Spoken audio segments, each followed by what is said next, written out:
Hi everybody, my name is Caden. I'm Jaden. I'm Nicole. I'm Eli. I'm Jason. And we're the Yahushua and the Torah YouTube channel. And we thank you guys very, very much for hanging out with us. We love you guys all. You're our digital extended family, and we have so many friends and people that we care about tremendously. And if you are listening to this, that is you. We do truly care about you, and we appreciate you. It is a preparation day. Yay! Okay, and tomorrow's a Shabbat. Yay! All right, 2 drum rolls in a row. That's good. So today is a preparation day. What does that mean, Eli? It means that today we should prepare, that we cook all of our meals, we get everything done so we do not have to work tomorrow, so we just rest. Yep, cook what you're going to cook today, seethe what you're going to seethe today, bake what you're going to bake today. Work what you're going to work today. Work what you're going to work today. For tonight at sunset is a Shabbat to our Creator. And it is sunset to sunset, and that is what we believe a Hebrew day is. And so we thank you guys very, very much. Let's get right into this. Today is a new month. It is month 9. Hey, let's get a drum roll. New month. Yay! Okay, great. New month. Hopefully you guys blew your shofars last night. It was a shofar blowing extravaganza. It is the 6th day of this week. It is the first day on month 9 of our Creator's calendar. And it is I guess it's the day after Thanksgiving on the satanic Babylonian calendar, which is November 25th. No, it's in most places Black Friday. Oh, yeah, Black Friday. Yeah, there's another piece of Satanism right there. And for those who do not know, I mean, number one is I would not participate in any of this stuff. I wouldn't go out on Black Friday per se. I wouldn't buy stuff on Black Friday. It's not what you guys think it is. It's more Satanism, things of that nature. For those who do not know, this morning we received another, was it 4 strikes? 4, Nicole? 4 videos. 1 strike, 4 videos down on Yahuwah and the Torah 2. So this channel now, Yahuwah and the Torah 2, now has a strike by the people of the Hallelujah Grifters and the Scriptures, the Grifter Scriptures, and they have taken down videos that aren't even theirs. That actually, Jaden is reading out of the Sefer. Jade, that's the second time they've taken one of your videos down because it said free for all who will listen. It had nothing to do with anything. No, the word free just really upsets them. They can't do anything without getting paid. Yeah, the word free. Oh, yeah. Oh, it's free if you pay us money. Oh, it's free. But anyway, for those who want to know, go ahead, Kate. You think they have the word free copyright at this point? They do have the word copyrighted. They also have Yah's word, somewhat they say is copyrighted. But for anybody who wants to know the truth, you guys can go to hallelujahscriptures.net, HALLELUYAH scriptures.net. I'm not going to show you much of the site because they could take they literally own YouTube. They have, they're displaying their vulgar display of power and the wickedness with what they're doing, taking down the word of Yah everywhere. But that's all right. We are battle-weary people. We are worthy of this battle, and we will continue on because we are not scared of the enemies of man. We are scared of Yah, and that is the only one we are scared of. Now, for anyone, we are reading out of this scriptures right here.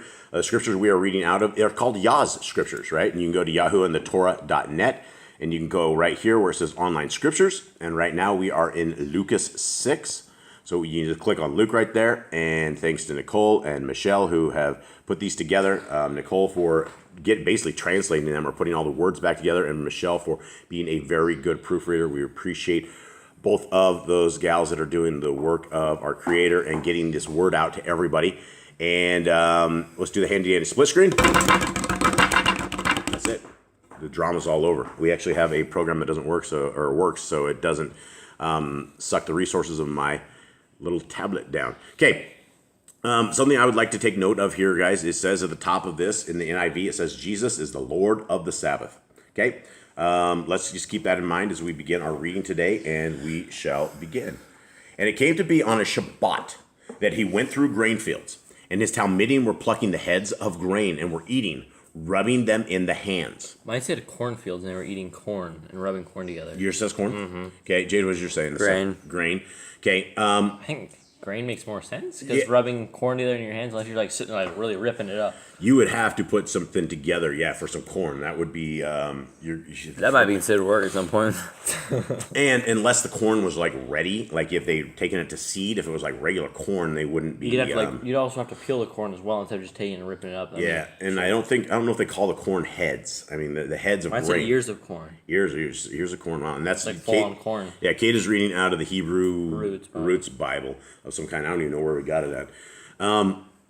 And so I guess I did not know this, but Brother Glenn told me the other day in something that the Pharisees and Sadducees actually had a commandment that you can't rub corn or grain out or something like that. That was an actual in their commandment. And so is there anything wrong with them plucking the head of grain and eating them on a Shabbat? No. Okay, why not? Because they're poor people. Yeah, they need food. They're poor people. And what does that mean? What is the command? What is the Torah command about the poor people?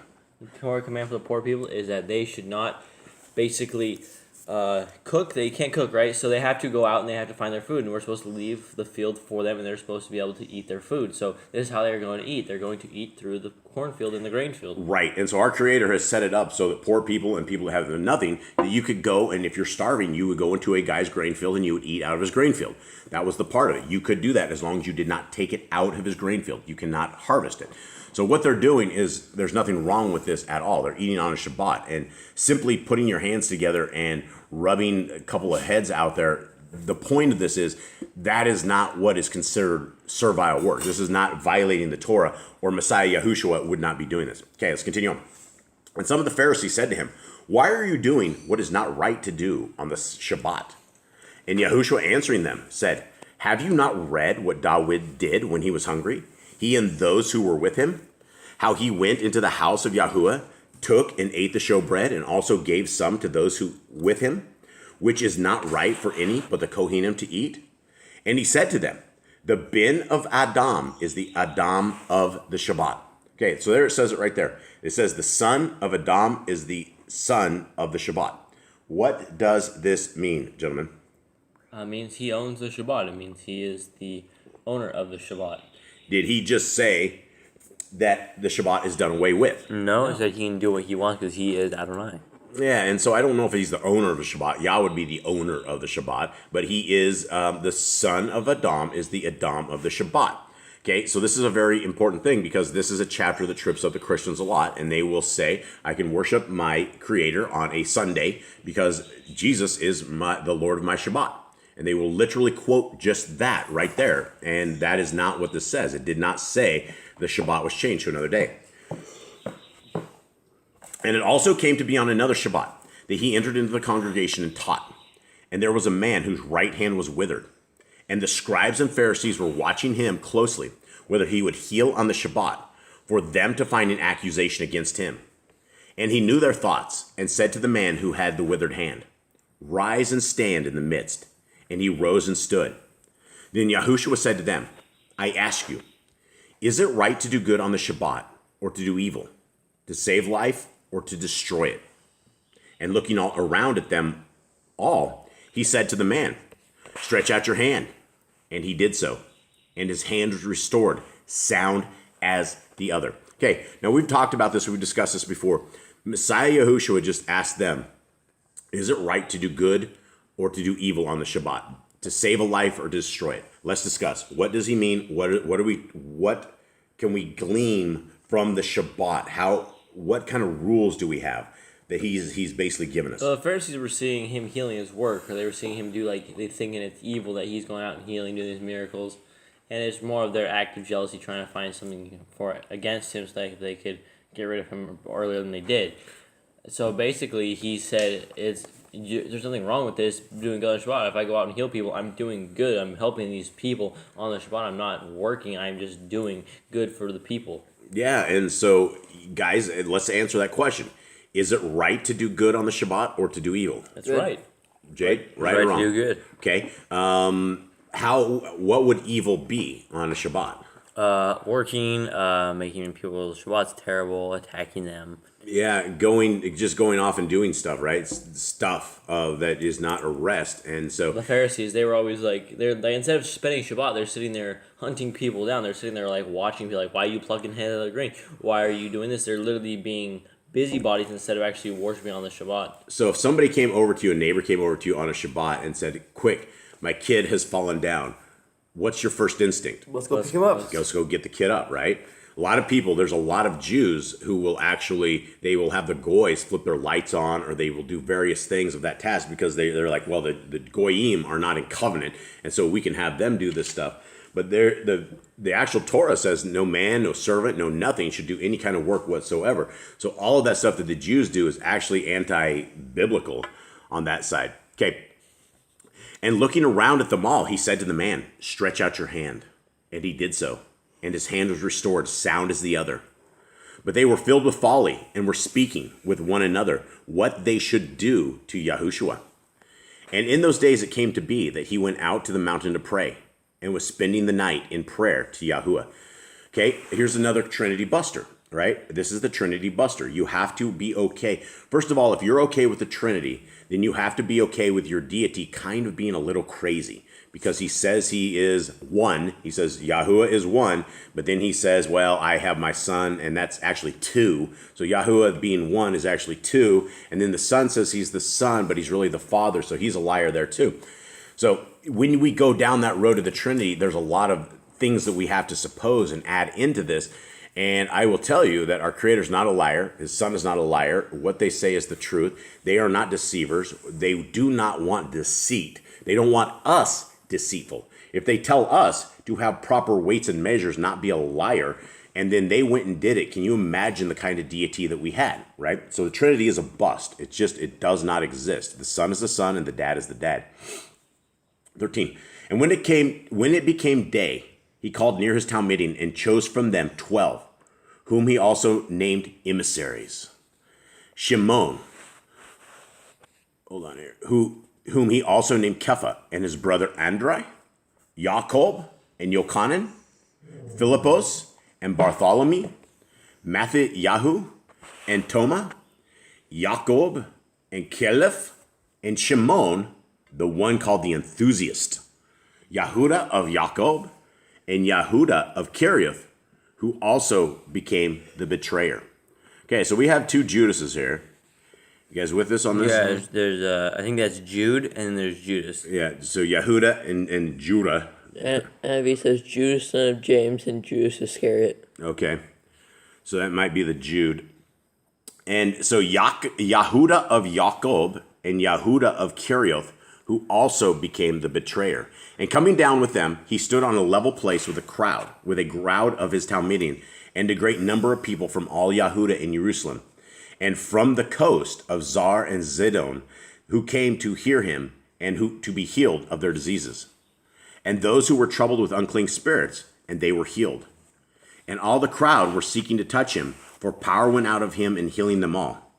And he, lifting up his eyes toward his Talmudian, said, Baruch are the poor, because yours is the reign of Elohim. Baruch are you who hunger now, because you shall be satisfied. Baruch are you who weep now, because you shall laugh. Okay, what does this remind you guys of? This is the Beatitudes. Yeah, and so when we are, what is Baruch? B-A-R-U-K. Blessed. Blessed. Okay, and so what is this saying right here? Who are the people that are blessed right here, guys? Well, the people that are meek, the people that are poor, the people that are sad now, because we shall laugh in the kingdom. Yeah. And so all those who are laughing and scoffing at you and making fun of you and laughing because you have a Messiah and a Torah, those are the wicked people. And so when we are not like that, these are the people that are blessed. Baruch are you when men shall hate you, and when they shall cut you off, and shall reproach you, and cast out your name as wicked, for the sake of the bin of Adam. Rejoice in that day, and leap for joy, for look, your reward is great in the Shamayim, for that is how their fathers treated the Nebiim. Okay, we have another promise here. We have another something, right? That we have a hope.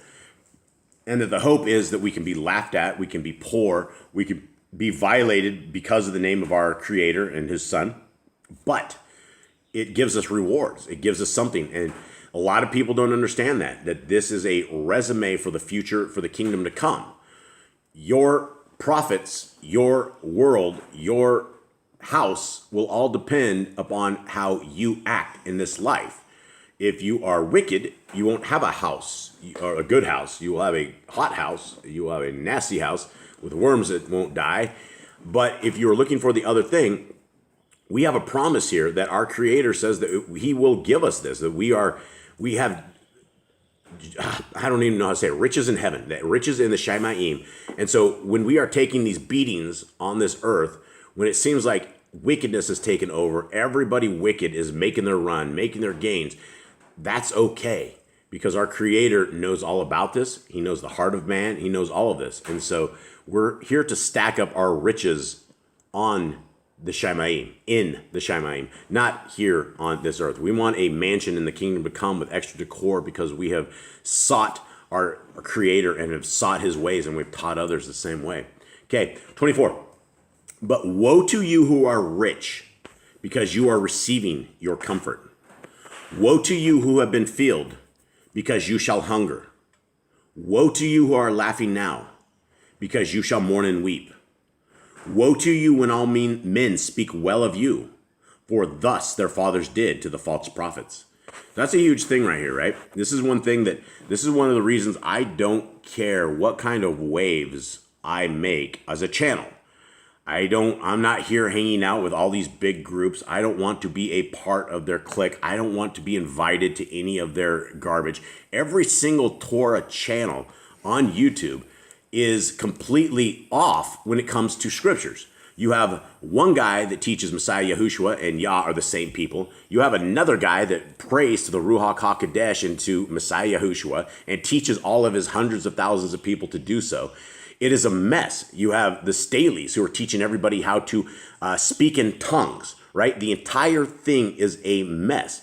But that's why none of us want to hang out with those people. We have our own clique. We have Yah's clique. We have our little itty bitty ecclesia, which is where we love to be and where it doesn't matter. We're not here to be popular at all. Anything? No. Okay, I thought I heard something coming out there. Almost a windpipe open, the mouth ejecting some words. Nothing? Okay, here we go. But I say to you who are hearing. Okay, this is a commandment right here. Love your neighbor. Love your enemies. Do good to those hating you. And we always bless the Hallelujah Scriptures. May they be blessed, and may their ministry be good as soon as they deliver the $170,000 back to the people who they've stolen it from. And then everything will be good.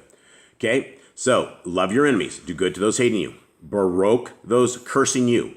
And pray for those insulting you. So these are the repeat commands we already have. Yes, repeat, but we need to add them back into. So, and I think the other one's up above too, where it says, bless the poor, bless, I think that's commands too.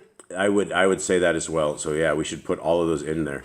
So we need to add in this, and we can't forget this chapter. Nicola, are you going to add those today? Book 6. Okay. Baruch those cursing you, and to him who hits you on the one cheek, offer the other. And from him who takes away your outer garment, do not withhold the inner garment. What is this saying, guys? Is this saying... Basically, if someone wants your stuff, give them both of it. So if you're walking down the road and 3 guys jump out of an alley and start whipping you in the head and beating you up, do you turn the other cheek, or do you fight for your life? This example here, I believe, is in a spiritual conflict, like where you're dealing with someone in like the spirit, you're teaching them the way, and then they like hit you for the word. This isn't where you get jumped and you're fighting for your life. What if it is, though? I mean, what is... I mean, if it comes to where you're fighting for your life, then die for the word, right? If it comes to where you're personally like, do you believe in your Messiah, or are you willing to deny him for your life? You need to die for your Messiah. But if it's like you're just on your way to work or something, 3 dudes jump out and like try and kill you, you need to like defend yourself. That's probably good. I'm sure somebody else will argue with that. But I mean, if you want to take the beating, that's up to you. Yeah, it's like that's up to you. But give them your wallet too, as you're taking the shot across the face. Here, take my wallet too. Those are a lot. Like if someone's like holding a gun to your head, right, and says, "Hey, give me your wallet." I mean, give me your wallet. You would? Would you give me your wallet? It's that, or you. We don't have any money in our wallet, so we just lose our ID. It's that, or you're like you try to play hero and you end up dead, right? You just don't mess with those things. You can't go faster than a bullet. So here we are. Okay, here we go. Those are interesting things. I don't have a lot of answers for a lot of this, but I thought it was an interesting discussion that we could sit back and talk about this stuff. 30. And give to everyone who asks of you. And from him who takes away what is yours, do not ask it back. That's the 3 guys jumping you. They took your wallet as they're running away. Give it back. Hey, keep that. Keep that. And my tooth. Does anyone have their tooth? My tooth and their knuckle? I need my tooth back, please. Okay, 32. And if you love those loving you, what favor have you? For sinners too love those loving them. And if you do good to those doing good to you, what favor have you? For even sinners do the same.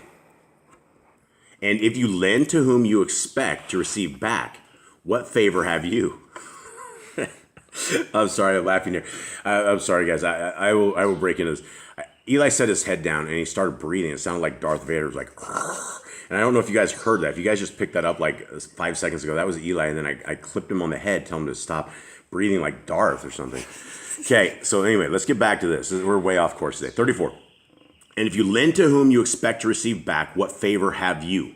For even sinners lend to sinners to receive as much back. So what is Messiah telling us about stuff right here? He's saying, love your enemies, love those who hate you, because that's where the blessings come in, right?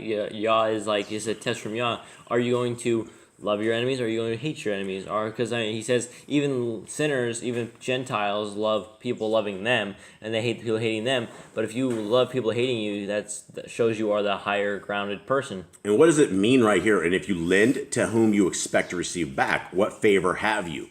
Basically, if you give something to someone, do it without expecting something back in return. Just do it for the good of your heart. It's basically like he said earlier about loving your enemies and your neighbors. If you just love your neighbors, then okay, but you love your enemies, it's a whole different thing. Yeah. Because you don't expect anything back. You don't expect the enemies to love you. And if you can change somebody's life and help them with a loan and it doesn't affect you, it doesn't take anything out of your life. And I mean, even if it does take something out of your life, that is what we are called to do. We are called to help that. And that could be called a tithe right there, right? If you're giving somebody a loan, you have to pay $200 for their power bill to get their power back on or something of the sort, right? Don't expect that back. If they're to the point where it costs them $200 and they don't have $200 for their power bill, they're probably not going to have $200 to pay you back in a month or 2 months or 3 months or something of the sort. So you got to love them and get their house heated for them and not expect that cash back. Okay, 35. Rather love your enemies and do good and lend, expecting not in return. And your reward shall be great, and you shall be sons of the Most High, because he is kind to the thankless and the wicked ones. Therefore be compassionate as your Father also is compassionate. I thought that was a huge thing, right? It says the reward shall be great because even Yah loves, he's kind to the thankless and wicked ones. That's huge, right? Why does the sun shine on the wicked? Why does great things happen to the wicked? Because there's still favor by our Creator. There's still a chance for their salvation. Yeah, absolutely. Therefore be compassionate as your Father also is compassionate, and do not judge, and you shall not be judged at all. Condemn not, and you shall not be condemned at all. Forgive, and you shall be forgiven. Okay, so what is this saying here? So when he says judge, he's basically not saying like, don't go tell someone they're doing something wrong or they're sinning. He's basically saying like, don't judge them on their appearance, don't judge them on certain things. Like you can't judge them on things of this world, but you need to judge them correctly. If someone is sinning, you need to bring it up to them and not like judge them about it. So what about the Hallelujah Grifters, right? The Hallelujah Grifter Grifters. It says, do not judge, that you're not judged at all.